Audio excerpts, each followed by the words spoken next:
ಮಾವಿನಕಾಯಿ ಸೀಸನ್ನಲ್ಲಿ ಈ ರೆಸಿಪಿನ ಟ್ರೈ ಮಾಡದೆ ಹೋದರೆ ಹೇಗೆ? ನಮಸ್ಕಾರ ಎಲ್ರಿಗೂ, ನಮ್ಮ ಕರ್ನಾಟಕ ವೆಜ್ ಕಿಚನ್ಗೆ ಎಲ್ರಿಗೂ ಸ್ವಾಗತ. ನಾನಿವತ್ತು ಅಪ್ಪೆ ಹುಳಿನ ಹೇಗೆ ಮಾಡೋದು ತೋರಿಸ್ತಾ ಇದ್ದೀನಿ. ಎರಡು ಟೈಪಲ್ಲಿ ಮಾಡ್ಬೋದು ಇದನ್ನು, ಹಸಿಯಾಗಿ ಬೇಯಿಸ್ಕೊಂಡು. ಮೊದಲಿಗೆ ನಾನಿಲ್ಲಿ ಒಗ್ಗರಣೆ ಹೇಗೆ ಮಾಡೋದು ಅಂತ ತೋರಿಸ್ತಾ ಇದ್ದೇನೆ. ಇದಕ್ಕೆ ನಾನಿಲ್ಲಿ 2 ಚಮಚ ತೆಂಗಿನ ಎಣ್ಣೆಯನ್ನು ಉಪಯೋಗಿಸ್ತಾ ಇದ್ದೇನೆ.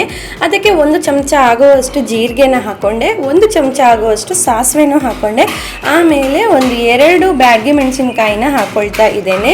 2 ಕಡ್ಡಿ ಆಗುವಷ್ಟು ಕರಿಬೇವಿನ ಸೊಪ್ಪನ್ನು ಕೂಡ ಸೇರಿಸ್ಕೊಳ್ತಾ ಇದ್ದೇನೆ.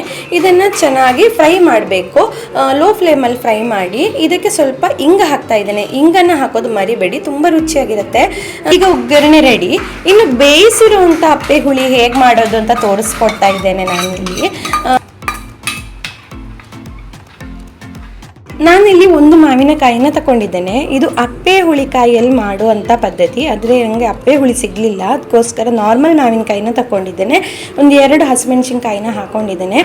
ಅದಾದಮೇಲೆ ನಾನಿಲ್ಲಿ ಬೇಕಾಗಿರುವಷ್ಟು ನೀರನ್ನು ಹಾಕ್ಕೊಂಡು ಇದನ್ನು ಕುಕ್ಕರಲ್ಲಿ 2 ರಿಂದ 3 ವಿಸಿಲ್ ಚೆನ್ನಾಗಿ ಬೇಯಿಸ್ಕೊಳ್ತಾ ಇದ್ದೇನೆ. ಬೆಂದಾದಮೇಲೆ ನೋಡಿ ಇದು ಈ ಥರ ಸಿಪ್ಪೆ ಒಡ್ಕೊಂಡು ಬರುತ್ತೆ.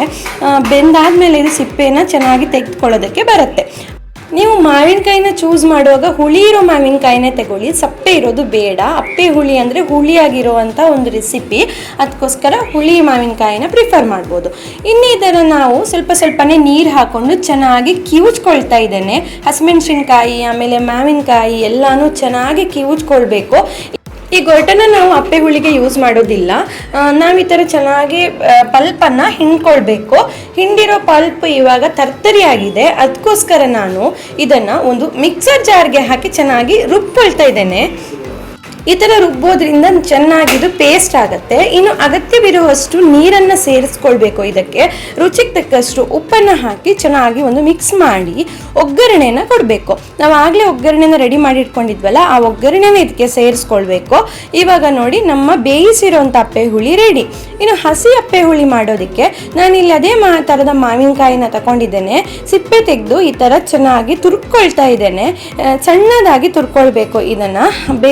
ನೀವು ಬೇಕಂದರೆ ಹಾಗೆ ಪೀಸ್ ಮಾಡಿಕೊಂಡು ಇದನ್ನು ರುಬ್ಕೊಂಡ್ರು ನಡೆಯುತ್ತೆ. ನೋಡಿ ಇವಾಗ ತುರ್ಕೊಂಡೆ ಇದನ್ನು. ಇನ್ನಿದನ್ನು ಒಂದು ಮಿಕ್ಸಿ ಜಾರ್ಗೆ ಹಾಕೊಳ್ತಾ ಇದ್ದೇನೆ. ನುಣ್ಣಗೆ ಇದನ್ನು ಪೇಸ್ಟ್ ಮಾಡ್ಕೊಳ್ಬೇಕು, ಅದಕ್ಕೋಸ್ಕರ ಮಿಕ್ಸಿ ಜಾರ್ಗೆ ಹಾಕ್ಕೊಂಡೆ. 1 ಹಸಿಮೆಣಸಿನ್ಕಾಯಿನ ಇಲ್ಲಿ ಸೇರಿಸ್ಕೊಂಡಿದ್ದೀನಿ ನಾನು. ನಿಮ್ಗೆ ಎಷ್ಟು ಬೇಕೋ ಅಷ್ಟು ಖಾರನ ನೋಡ್ಕೊಂಡು ಹಾಕೊಳ್ಳಿ. ಇದಕ್ಕೆ ನೀರನ್ನು ಸೇರಿಸ್ಕೊಳ್ತಾ ಇದ್ದೇನೆ. ಸ್ವಲ್ಪನೇ ನೀರು ಹಾಕಿ ನುಣ್ಣಗೆ ಪೇಸ್ಟ್ ಮಾಡ್ಕೊಂಡು ಬನ್ನಿ. ಇದು ಪೇಸ್ಟ್ ಆದಮೇಲೆ ಒಂದು ಸ್ಟೈನರ್ಗೆ ಇದನ್ನು ಬಸ್ಕೊಂಡು ಚೆನ್ನಾಗಿ ನಾವು ಹಿಂಡ್ಕೊಳ್ಬೇಕಾಗತ್ತೆ. ಅಂದರೆ ನಾವು ಇದನ್ನು ಬಾಯಿಗೆ ಸಿಗೋ ಥರ ಇರಬಾರ್ದು, ಇಲ್ಲಿ ನುಣ್ಣಗಿರಬೇಕು. ಅದಕ್ಕೋಸ್ಕರ ಈ ಥರ ಒತ್ತುತ್ತಾ ನಾನು ಇದನ್ನು ಚೆನ್ನಾಗಿ ಸ್ಟೈನ್ ಮಾಡ್ಕೊಳ್ತಾ ಇದ್ದೇನೆ. ಸ್ವಲ್ಪನೇ ನೀರು ಹಾಕ್ಕೊಂಡು ಅಗತ್ಯವಿರೋಷ್ಟು ನೀರನ್ನು ಸೇರಿಸಿ ರುಚಿಗೆ ತಕ್ಕಷ್ಟು ಉಪ್ಪನ್ನು ಹಾಕಿ ನಾವು ರೆಡಿ ಮಾಡ್ಕೊಂಡಿರೋವಂಥ ಒಗ್ಗರಣೆ ಇದೆಯಲ್ಲ, ಆ ಒಗ್ಗರಣೆನ ನಾವು ಇದಕ್ಕೆ ಸೇರಿಸ್ಕೊಳ್ಬೇಕಾಗತ್ತೆ. ಹಸಿಯಾಗಿರೋ ಅಪ್ಪೆ ಹುಳಿ ರೆಡಿ ಆಗೋಯ್ತು. ಇದನ್ನು ಅನ್ನ ಜೊತೆ ಬೇಕಾದರೂ ಸರ್ವ್ ಮಾಡ್ಬೋದು, ಹಾಗೇನೂ ಕುಡಿಯಬಹುದು. ಊಟ ಆದಮೇಲೆ ಇದನ್ನು ಕುಡಿಯೋದ್ರಿಂದ ಜೀರ್ಣಶಕ್ತಿಗೆ ಹೆಲ್ಪ್ ಆಗುತ್ತೆ. ಈ ರೆಸಿಪಿ ನಿಮ್ಗೆ ಇಷ್ಟ ಆಗಿದ್ದಲ್ಲಿ ಲೈಕ್, ಶೇರ್, ಕಮೆಂಟ್ ಮಾಡಿ, ಸಬ್ಸ್ಕ್ರೈಬ್ ಮಾಡೋದು ಮರಿಬೇಡಿ. Thank you. ಸಿಗೋಣ ಮುಂದಿನ ವಿಡಿಯೋದಲ್ಲಿ. ಎಲ್ರಿಗೂ ಬಾಯ್.